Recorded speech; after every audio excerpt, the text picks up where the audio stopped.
고린도전서 15장은 부활장이라고 합니다. 또 어떤 사람은 말하기를 이것은 부활에 대한 논문이다 이렇게 말하는 사람도 있습니다. 어떤 주석가는 말하기를 인간의 기록 중에서 본장의 말처럼 슬픔을 당한 만민에게 위로를 준 말은 아직 없었다라는 말을 했습니다. 다시 말하면 부활이라는 것은 죽음 앞에서 절망 가운데 놓여 있는 만민에게 가장 큰 위로와 그리고 격려가 된다 하는 말로 설명할 수가 있겠습니다. 오늘 본문의 말씀이 더 달리 말해서 고린도전서 15장이 어떻게 구성이 되어 있는가 하면은 두 가지 질문과 그에 대한 대답으로 응답으로 이루어져 있습니다. 첫 번째 질문은 12절에 나오는 너희 중에 어떤 이들은 어찌하여 죽은 자의 부활이 없다 하느냐, 이 질문에 대한 대답으로 1절부터 34절에 걸쳐 말씀하고 있는 것입니다. 두 번째 부분은 35절에 나와 있는 질문인데 누가 묻기를 죽은 자들이 어떻게 다시 살며 어떠한 몸으로 오느냐, 이 질문에 대한 역시 대답이 끝까지 주어져 있는 것을 볼 수가 있습니다. 그리고 50절부터 53절은 셋째 부분으로서 그의 결론에 해당하는 말씀입니다. 죽음에 대한 부활의 계가를 부르는 것이 여기에 나타나 있습니다. 오늘은 본장 전체를 제가 간단하게 설명을 하고 난 이후에 그러면 그 말씀을 근거로 해서 우리 58절을 좀 더 중점적으로 살펴봄으로 은혜를 받고자 합니다. 제일 첫 번째 나오는 질문이 죽은 자의 부활이 없다 하는 질문인데 바울은 이 질문에 어떻게 대답을 하고 있는지 보시기를 바랍니다. 이 질문은 당시 헬라 사상의 영향을 받은 사람들의 질문이다라고 볼 수 있는 것입니다. 이 헬라 사람들은 영혼의 불멸은 믿었습니다. 영혼이 망하지 않는다, 영혼이 멸망하지 않는다, 이거는 믿었지만은 그러나 죽은 자의 부활은 믿지를 않았습니다. 그래서 이런 생각에 젖어져 있는 사람이 이런 질문을 할 수 있겠다라는 것입니다. 이런 경향은 지금 세계 도처에 많이 있는 것을 볼 수 있습니다. 영혼은 멸망되지 않지만은 죽은 자가 다시 살아나는 것은 믿을 수 없다. 이런 생각과 사상을 가지고 있는 사람은 세계 도처에 많이 있을 수 있다. 그런 얘기입니다. 예를 들면 독일의 유명한 철학자 또 신학자인 불트만이라는 사람이 있는데 이 불트만은 단적으로 말하기를 죽은 자의 부활은 없다라고 얘기를 합니다. 부활이라는 것은 신화적인 사건이지 신화이지 부활은 역사적인 사실이 될 수가 없다라고 하면서 이 불트만은 그 신화의 옷을 벗겨내야만 진정한 의미에서의 예수 그리스도에 대해서 알 수가 있다. 이렇게 말하는 사람이 바로 불트만입니다. 이런 의문에 대한 것을 우리 사도 바울이 조목조목 들어서 그리스도의 부활로 입증하고 있는 부분을 다음에서 볼 수가 있습니다. 그리고 그리스도의 부활에 대한 목격자를 얘기하는데 베드로도 그리스도께서 부활하신 것을 목격했고 12사도뿐만 아니라 500여 형제도 야고보도 그리고 만삭되지 못하여 난 자 같은 나도 그리스도의 부활을 목격했다라고 바울은 얘기하고 있는 것입니다. 여러분 이것은 환상이 아닙니다. 가상이 아닙니다. 이거는 역사적인 사건이다라는 얘기입니다. 왜 역사적인 사건이냐라고 하면 500여 형제에게 동시에 주님이 부활체로 나타나셨다고 하셨는데 어떻게 500명에게 똑같은 시간에 똑같은 장소에 부활체로 나타날 수가 있겠느냐? 이거는 가상이나 환상이 아니다라는 것을 증명해 주고 있다. 그런 얘기입니다. 그럼에도 불구하고 그리스도의 부활을 부인한다면 복음 전파나 성도들의 믿음이 다 헛되게 될 것이다. 이렇게 말했고, 주님이 죽은 자 가운데서 부활하셨다고 사도 바울이 그렇게 강력하게 증거했는데 이것도 결국 거짓말이라는 것이 된다라고 했습니다. 여전히 우리는 죄 가운데 있을 수밖에 없고, 그리고 그리스도를 믿고 이미 죽은 자들도 영원히 멸망할 수밖에 없을 것이다 라고 하면서 바울은 만약에 그리스도의 부활이 없다면 성도들은 이 땅에서 가장 불쌍한 사람들이 될 거다라고 말해주고 있습니다. 그러나 예수 그리스도는 부활하셨습니다. 그리스도께서 부활하심으로 잠자는 자들의 첫 열매가 되셨다라고 분명하게 말씀을 하셨습니다. 잠자는 자들의 첫 열매가 되셨다. 그리스도가 그렇게 부활의 첫 열매가 되셨다는 말은 그 이후로 계속해서 죽은 자 가운데 살아날 자가 있다라는 것을 말해주고 있는 것입니다. 그리스도께서 살아나셨다면 그에게 붙어 있는 성도들도 그리스도처럼 다시 살게 될 것이라고 성경은 주장하고 있습니다. 성도의 부활은 그리스도의 재림 때에 일어나게 될 것입니다. 그때에는 모든 원수들은 다 멸망하고 말 것이고 그리스도께서는 만유를 온전히 통치하게 될 것입니다. 이 같은 논리로 바울은 부활에 대해서 설명을 하는 겁니다. 그래서 부활이 없다라고 말하고 있는 그 고린도 교인들에게 바울은 그리스도의 부활을 통해서 그리고 그에게 접붙임 바 되어 있는 성도들의 부활을 통해서 부활은 정확하게 있다, 역사적인 사건이다라는 것을 그들에게 말씀하고 있는 것입니다. 두 번째 질문은 부활의 몸은 어떤 것인가? 라는 질문에 역시 사도 바울이 대답하는 부분을 볼 수가 있습니다. 첫 번째 질문은 제가 여러분들에게 말씀드릴 때에 헬라 사상의 영향을 받은 사람들이 질문을 했을 것이다. 이렇게 말씀을 드렸는데 이 두 번째 질문은 애굽 사람들의 사상에서 영향을 받은 사람들이 이런 질문을 했을 것이다 라고 봅니다. 애굽 사람들은 어떻게 생각을 했는가 하면은 부활이 있다라고 생각했습니다.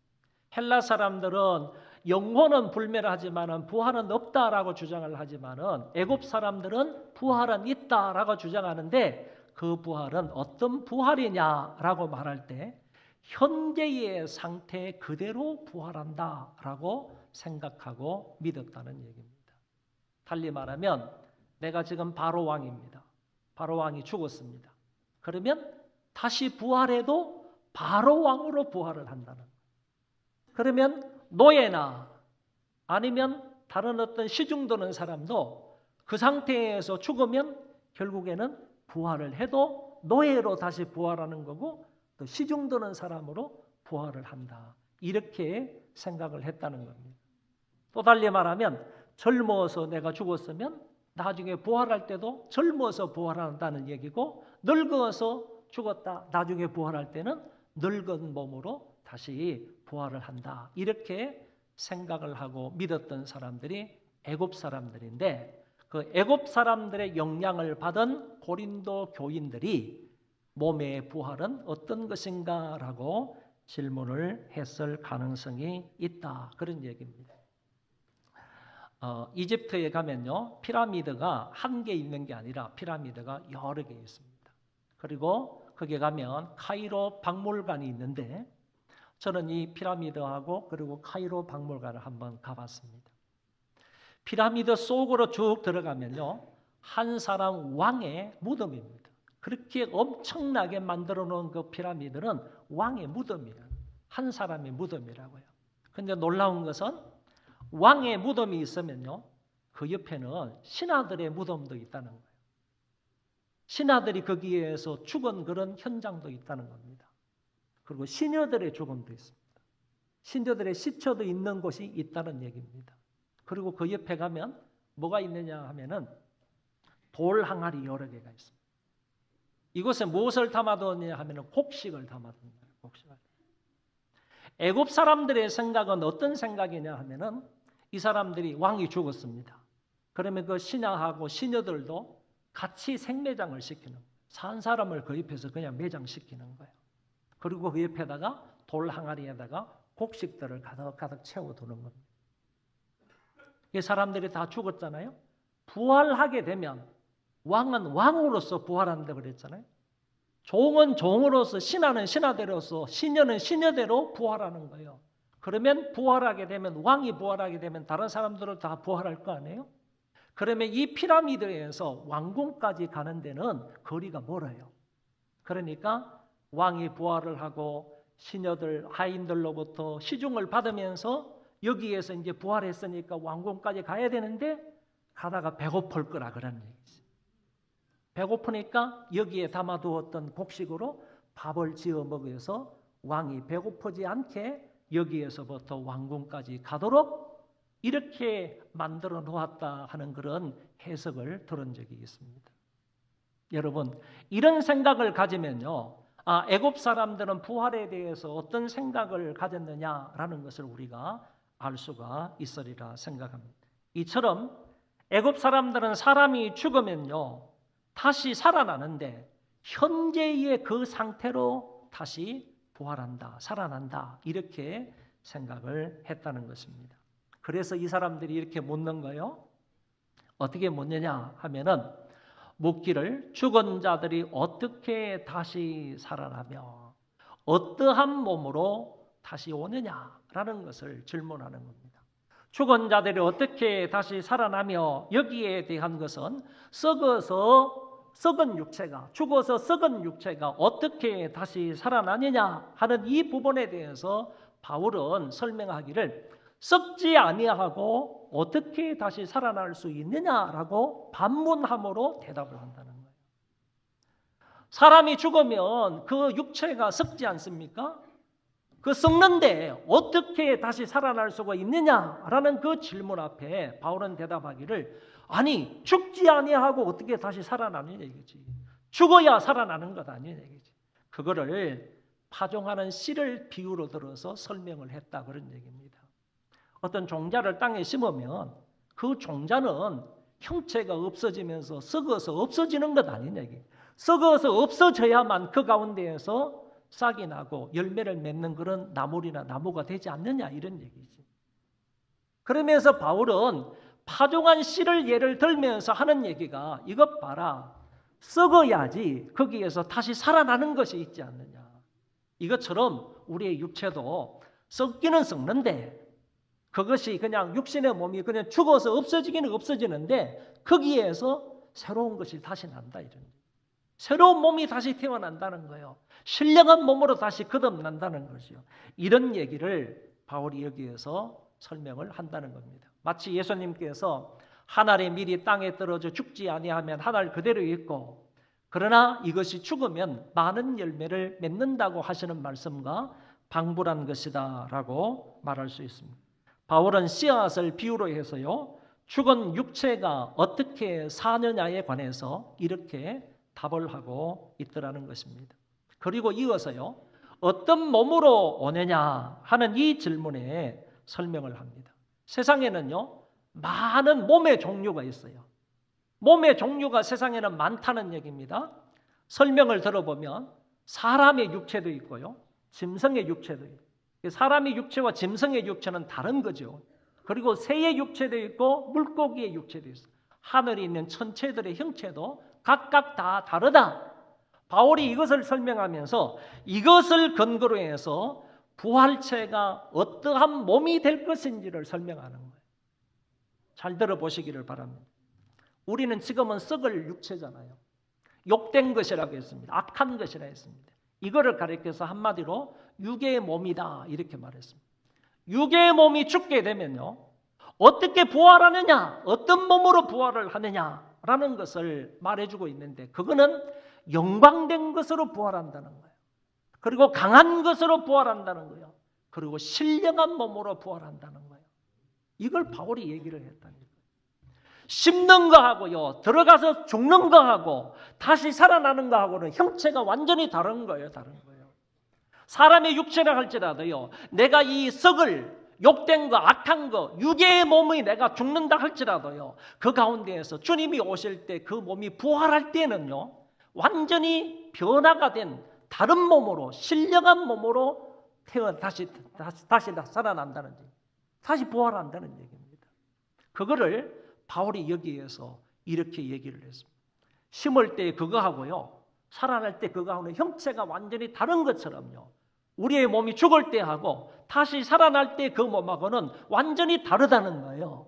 애굽 사람들이 말하고 있는 그런 죽을 때의 그 모습 그대로 부활한다는 얘기가 아니라는 얘기죠. 이런 얘기를 통해서 사도 바울은 그 사람들이 질문하는 것에 대해서 대답을 하고 있다. 우리의 부활체는요, 썩지 아니할 신령한 몸으로 변화가 된다는 얘기입니다. 여기에서 신령한 몸이라는 것은 어떤 것이냐? 현세적 고통이나 그리고 시공의 제한을 떠나서, 시간이나 공간의 제한을 떠난다는 거예요. 떠나서 영혼의 세계에서 살아갈 몸이 된다는 얘기예요. 우리의 육체를 가지고는요, 저 영원한 세계인 하나님 나라에서 살 수가 없어요. 우리가 온전한 몸으로 주님처럼 부활되지 않으면요, 신령한 몸으로 바뀌어지지 않으면요, 절대로 현대적인 육체를 가지고는 저 하늘나라에 가서 살 수가 없다니까요. 그런데 하늘나라에 가서 살 수 있는 몸으로 바뀌어진다는 거예요. 우리의 부활체가 신령한 몸으로 바뀌어진다라고 말씀을 하고 있습니다. 그런 거로 이 같은 부활체는요, 그래서 신령한 몸으로 바뀌게 될 그 부활체는요, 우리 인간의 이성으로는 다 헤아릴 수 없기 때문에 이것을 가리켜서 신비다, 영광이다, 이렇게 설명을 하는 것입니다. 그러므로 현재와 똑같은 몸으로 부활할 것이라고 생각하는 고린도 교인들의 성도들의 생각은 잘못되었다, 어리석은 생각이다라고 바울은 말씀하고 있습니다. 결국 부활에 대한 2대 질문은 부활의 신앙을 파괴하는 양극이다라고 말할 수가 있습니다. 오늘날로 말하면 좌편에는 지성파가 있습니다. 이 지성파는 자기의 머리로 합리적인 이성으로 판단을 해서 부활이 없다, 이렇게 주장하는 사람을 지성파에 속한다고 볼 수 있습니다. 그런 반면에 오른쪽 편에는요, 몰지각파가 있습니다. 이 몰지각파 사람들은 현재의 몸과 부활체의 몸을 서로 분간하지를 못하는 겁니다. 그런 사람들이 바로 몰지각한 사람들이다. 현세적인 것만, 땅의 것만 생각을 하니까 저 하늘나라의 것을 가히 생각하지를 못하는 겁니다. 여기의 몸과 저기의 몸은 완전히 차이가 나고 이게 정말로 본질적인 차이가 나는 신령한 몸인데 그거를 알지를 못한다, 분간하지를 못하는 사람들이다라고 얘기할 수 있습니다. 결과적으로는 좌우 양쪽에 있는 이런 사람들은 진정한 부활신앙을 흐리게 하며 부활신앙을 파괴하는 자들이다라고 말할 수 있는 것입니다. 그래서 본장에서 밝혀주고 있는 부활관은 어떤 부활관이냐라고 하면 부활은 역사적인 사실로 분명히 있는 거다, 믿으시기를 바랍니다. 부활은 있는 거예요. 부활은 되는 거예요. 이거는 역사적인 사실로 나타나는 겁니다. 뿐만 아니라 그리스도께서도 반드시 부활하셨다는 사실을 우리는 믿을 수 있는 겁니다. 더 나아가서요, 그 예수 그리스도에게 접붙임 받은 사람은, 그 예수 그리스도를 믿고 섬기는 그런 사람들은요, 그리스도께서 부활하신 것처럼 접붙임 받은 그 사람들도 영생의 부활로 나타난다는 사실을 오늘 바울은 설명해 주고 있는 것입니다. 이런 부활관을 가지는 것이 바로 바람직한 부활관이고 여러 가지 의문에 대한 분명한 해답이 될 수 있음을 바울은 말씀하고 있습니다. 여러분들에게 두 가지 질문을 하겠습니다. 이 자리에 앉아 계신 여러분들은 정말로 예수 그리스도의 부활을 믿으십니까? 진정으로 하나의 의심도 없이 그리스도께서 죽은 자 가운데서 3일 만에 다시 살아나신 것을 확실하게 믿으십니까? 두 번째 질문은요, 그러면 여러분은 그리스도에게 접붙임 받은 자들로서 여러분 자신들이 나중에 부활할 것을 믿으십니까? 여러분, 이거는 대단히 중요한 사항입니다. 예수 그리스도의 부활을 믿는다는 이 사항하고, 그리고 내가 그리스도를 믿음으로 인하여서 나중에 분명히 그리스도로 말미암아 다시 부활하게 될 것을 믿는 것, 이 믿음이야말로 정말로 중요한 믿음이라고 말할 수가 있습니다. 이 믿음을 분명하게 가질 수 있기를 바랍니다. 이 사실을 믿는다면 오늘 우리는 어떻게 살아가야 합니까? 바울은 이 부분에 관해서 오늘 마지막 절 58절에서 이렇게 말씀하고 있는 것입니다. 한번 같이 읽어보겠습니다. 그러므로 내 사랑하는 형제들아, 견실하며 흔들리지 말고 항상 주의 일에 더욱 힘쓰는 자들이 되라. 이는 너희 소고가 주 안에서 헛되지 않은 줄 압니다. 정말 내가 부활을 믿는다면요, 정말 내가 부활 신앙을 가지고 있다고 한다면요, 우리는 이 세상에서 어떻게 살아가야 할 것인지를 바울이 이렇게 말씀하고 있다는 것입니다. 우리가 잘 알고 있는 것처럼 고린도 교회는 문제가 많았습니다. 그 고린도 교회는 어떤 문제가 있었느냐? 분열과 분당의 문제가 있었습니다. 뿐만 아니라 성적인 문제도 있었는데요, 세상에 있어서도 아니 될 그런 문제가 교회 안에 있었다는 겁니다. 예를 들면 자식하고요, 어머니하고 간음을 하는 겁니다.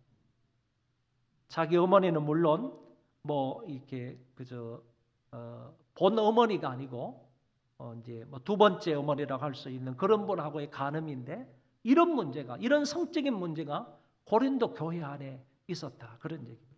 이것뿐만 아니라 송사하는 것, 교회 일을 가지고 재판정에 나와가지고 고소를 하는 이런 일들도 고린도 교회 안에 있었고, 성찬에 대한 문제도 있었고, 더 나아가서 은사에 대한 문제도 있었고, 이것뿐만 아니라요, 오늘 성경에 나타나 있는 것처럼 부활신앙에 대한 잘못된 견해들을 가지고 있었던 교회가 고린도 교회였습니다. 그러니까 이와 같은 문제를 가지고 있는 그 교인들이기 때문에 어떻게 생각하면요, 여기에서 이렇게 말하고 저기에서 저렇게 말하면 그런 쪽으로 이 사람들이 너무 잘 쏠리는 거예요. 흔들리는 거예요. 쓰러지는 거예요. 넘어지는 거예요. 그렇기 때문에 바울이 부활에 관해서 얘기하면서 오늘 마지막 성구에서 이렇게 말하고 있는 거예요. 너희들 가운데 이런저런 문제로 인해서 흔들리고 쓰러지고 넘어지고 있는데 내가 너희들에게 권면한다. 믿음에 견고히 있어서 흔들리지 좀 말아라. 믿음에 견고하게 서서 진리 위에, 하나님의 말씀 위에 견고하게 서서 너희들의 신앙이 흔들리지 말아야 된다. 바울은 이렇게 그들에게 권면을 하고 있다는 말씀입니다. 여러분, 저와 여러분들은 무슨 일이 있어도 신앙만큼은 흔들리지 않기를 바랍니다. 그런데 현대 많은 사람들을 보면 흔들리고 시험에 드는 사람들이 참 많은 것 같습니다. 어떤 사람 말을 보면 나는 교회 때문에 시험을 받아가지고 지금 신앙생활을 안 한다, 교회를 안 나간다, 이런 사람도 있고요. 또 어떤 사람은 목사 때문에 나는 시험에 들려서 내 신앙이 흔들리고 있다, 이렇게 얘기하는 사람도 있고요. 또 어떤 사람은 그 교회는 왜 그렇게 헌금 강조를 그렇게 많이 해? 헌금 종류도 왜 그렇게 많아? 헌금 때문에 사람들이 시험에 들었다, 내 신앙이 흔들린다, 이렇게 말하는 사람도 있고요. 또 다른 사람의 말 때문에 그 사람이 내 말하는데 내 마음에 상처를 받아서 시험에 들었다 하는 사람도 있고요. 나는 헌신하고 충성하고 봉사를 잘하는데 내가 이렇게 헌신하고 충성한 것을 다른 사람이 알아주지 않는다는 거야. 내가 알아주지 않는 것 때문에 내가 시험에 들었다, 이런 사람도 있고요. 내가 기도하고 그래도 응답이 없으니까 내가 실망해서 낙심해서 이렇게 주저앉아 있다 하는 사람도 있고요. 삶이 더 힘들어지고 물질의 문제들이 더 악화될 때요, 나는 이것 때문에 참 신앙생활을 더 이상 하기가 힘들다, 이런 사람도 있고요.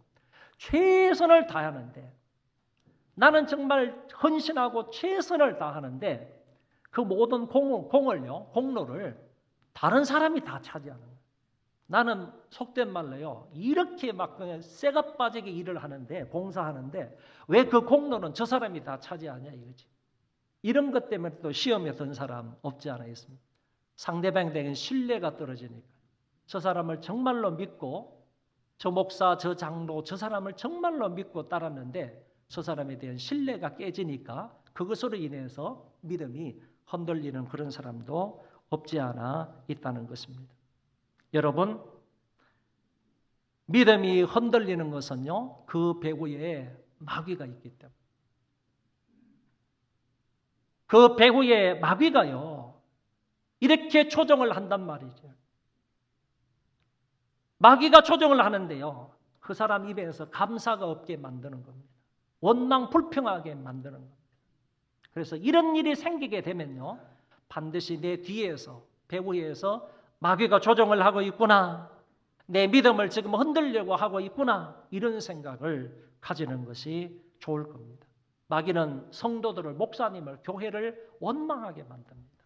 그것을 통해서 내 믿음을 흔들려고 하고 있다라는 것입니다. 결국에는 예수를 믿는 믿음까지 흔들리는 목적을 마귀는 가지고 있다 하는 사실을 항상 유념해야 합니다. 그래서 소망교회 성도 여러분들은 주를 믿는 이 믿음 안에 견고히 있어서요, 어떤 유혹 앞에서도 절대로 흔들리지 않기를 바랍니다. 그래야 하늘의 상급과 이 땅에서의 축복을 받아 누릴 수 있는 것입니다. 둘째는요, 주의 일에 더욱 힘쓰는 자들이 되어야 합니다. 그러면 주의 일이 뭐냐라고 할 때, 주의 일에 온 성도가 함께 모여서 영과 진리로 예배를 드리는 것이 주의 일입니다. 하나님 앞에 나와서 이처럼 하나님 앞에 영과 진리로 신령과 진정으로 예배를 드리는 것이 하나님이 기뻐하시는 하나님의 일이라니까요. 그래서요, 주의 일이 뭡니까? 그러니까 하나님을 믿는 게, 하나님을 신앙하는 게, 하나님을 예배하는 게 주의 일이다 그랬잖아요, 성경에. 그렇기 때문에 오늘 저와 여러분들요, 주일 준비를 철저하게 잘 해야 되는 거예요. 나올까 말까 억지로 나오는 게 아니라 기쁜 마음으로요, 주일 준비를 잘 해두었다가 기쁜 마음으로 감사함으로 하나님 앞에 나와서 영과 진리로 하나님의 말씀을 귀담아 잘 듣고, 그리고 찬송을 부를 때도 열정적으로 찬송을 부르고, 기도할 때도 마음을 쏟아서 기도를 하고, 이렇게 해서 예배를 드리는 것이 이 자체가 주의 일이다라는 얘기입니다. 그래서 이런 주의 일에 이전보다도 더 힘을 쓰는 하나님의 백성들이 되시기를 바랍니다. 그리고 하나님 앞에 엎드려 기도하는 것도 주의 일입니다. 여러분, 마음을 토해놓고 기도하는데 하나님의 나라와 그의 의를 먼저 구하라고 했지 않습니까? 하나님의 나라와 하나님의 의를 위해서 엎드려서 간구하는 것, 이게 주의 일이라니까요. 보십시오. 내가 지금 키르기스탄의 조용진 선교사님을 위해서 우리가 새벽마다 기도하잖아요. 금요 철야 저녁에도 기도를 했잖아요. 그러면 우리는 여기에서 기도하지만은요, 하나님께서 우리의 기도를 들어서 키르기스탄의 그 선교 현장에서 역사하시는지 우리 믿지 않아요, 그렇죠? 믿는단 말이지. 그러면 우리는 기도하지만은 하나님께서 역사하시잖아요. 그러니까 기도 자체가 하나님의 일이라니까요, 기도 자체가. 그런 거로 오늘 우리는요, 기도가 하나님의 일이다라는 그런 믿음을 가지고요, 하나님 앞에 더 엎드려서 간절히 기도하는 우리가 되어야만 하겠습니다. 전도하는 것도 마찬가지입니다. 전도는 하나님께서 가장 기뻐하시는 일임을 예수님께서 말씀하셨어요. 내가 너희에게 이르노니 이와 같이 죄인 한 사람이 회개하면 하늘에서는 회개할 것 없는 의인 99으로 말미암아 기뻐하는 것보다 더하리라. 여러분, 한 사람이 하나님 앞으로 돌아오고 한 사람이 회개하여서 예수 그리스도를 믿고 하나님 앞으로 돌아오면 하나님께서는 얼마나 기뻐하신다는 사실을 주님이 친히 말씀하셨잖아요. 99명이 기뻐하는 것보다도 한 사람이 돌아왔을 때 더 기뻐하신다고 주님이, 예수님이 분명하게 말씀을 하셨단 말이지. 우리가 나아가서 예수 그리스도의 십자가와 부활을 전함으로 그런 사람 한 사람이라도, 1년에 한 사람이라도 전도하게 된다면요, 그 전도를 통해서 하나님이 이렇게 기뻐하시겠다고 말씀을 하고 있는 것입니다. 전도함으로 하나님의 기쁨이 되어지기를 바랍니다. 우리가 힘쓰고 애써서요, 때를 얻든지 못 얻든지 전도에 씨를 뿌리면요, 반드시 전도의 열매를 거둘 수 있는 것입니다.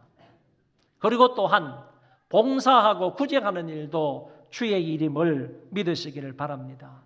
여러분 여기 잘 보시기 바랍니다. 여기에 고아들과 가부들이 있습니다. 어렵고 힘들게 살아가는 사람이 있습니다. 사회로부터 소외를 받는 사람들이 있습니다. 노숙자들이 있습니다. 독거 노인들이 있습니다. 혼자 아이를 키우는 그런 어머니들도 있습니다. 젊은 어머니들, 병들어 고통 중에 시험하는 그런 사람들도 있습니다. 여러분 성경을 가만히 살펴보면 하나님의 눈과 하나님의 마음과 하나님의 관심이 어디에 가 있는가 하면 이런 사람에게 가 있다. 성경을 면밀하게 살펴보면 하나님은 누구에게 관심을 보이시느냐, 누구에게 시선이 가 있으시느냐, 누구에게 하나님의 마음이 가 있느냐 하면 이런 사람들에게 가 있는 거예요. 그러면 구제나 봉사라는 말은 무슨 말이냐? 그 하나님을 믿는 사람이 하나님의 시선이 가 있고 하나님의 마음이 가 있는 곳에 내 마음도 쏟는 것이 구제고 봉사예요. 하나님의 마음이 가 있는 곳에 내 마음을 쏟는 거예요.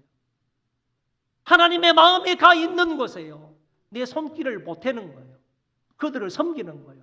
이게 진정한 의미에서의 구제와 봉사라는 거예요.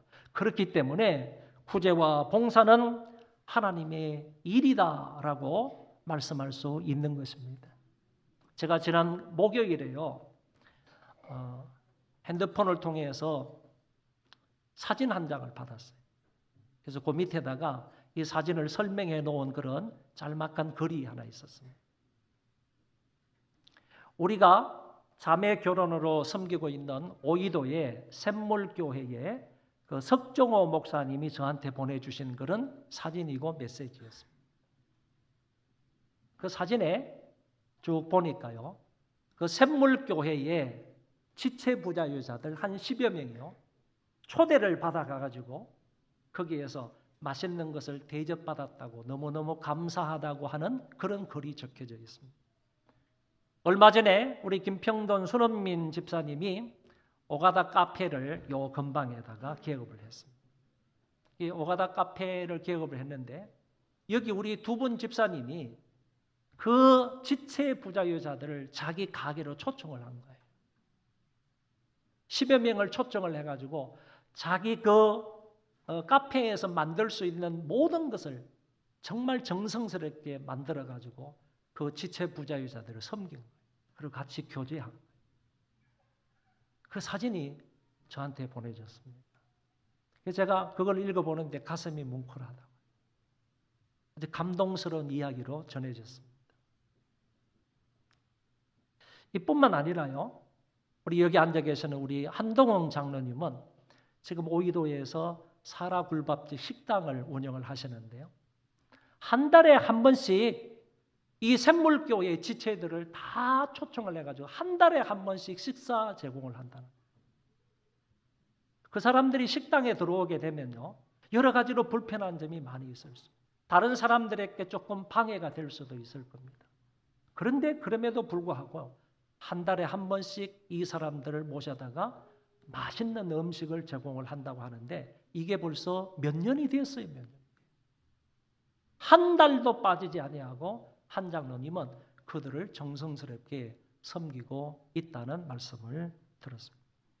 광고에서 보았듯이요, 우리 교회 비즈니스 선교회에서 5월 1일 날에 오후 1시부터 3시까지 그 샘물교회의 지체 부자유들에게 찾아가가지고 한 2시간 동안 그들을 섬기겠다 하는 그런 광고를 우리가 들었습니다.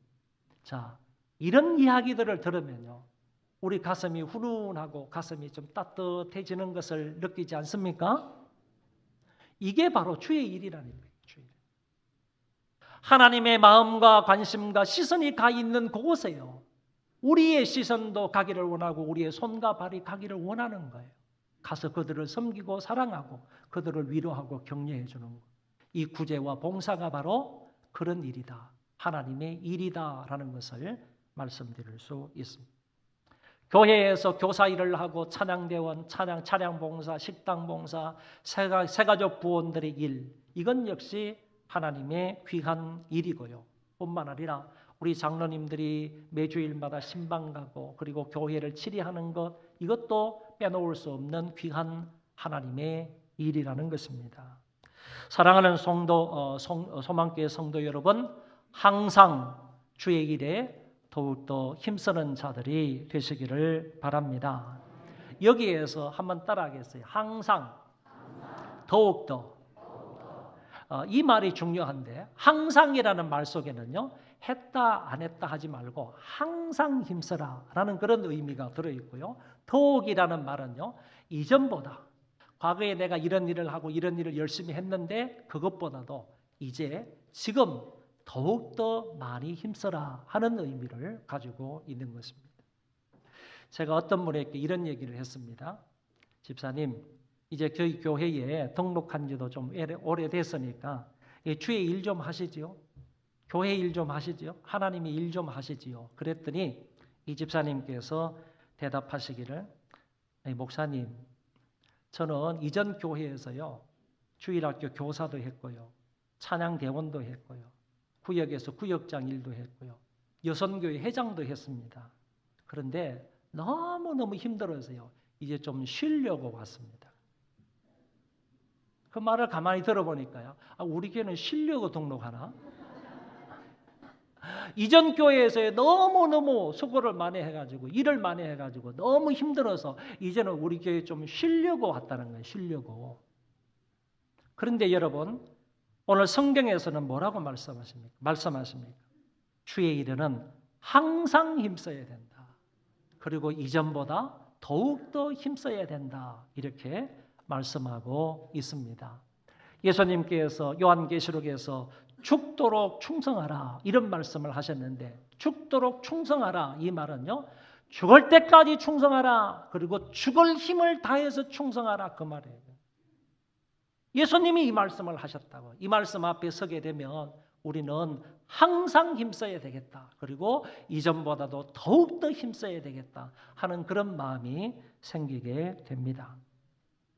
주 안에서 수고하는 이 모든 수고는 결코 헛되지 않습니다.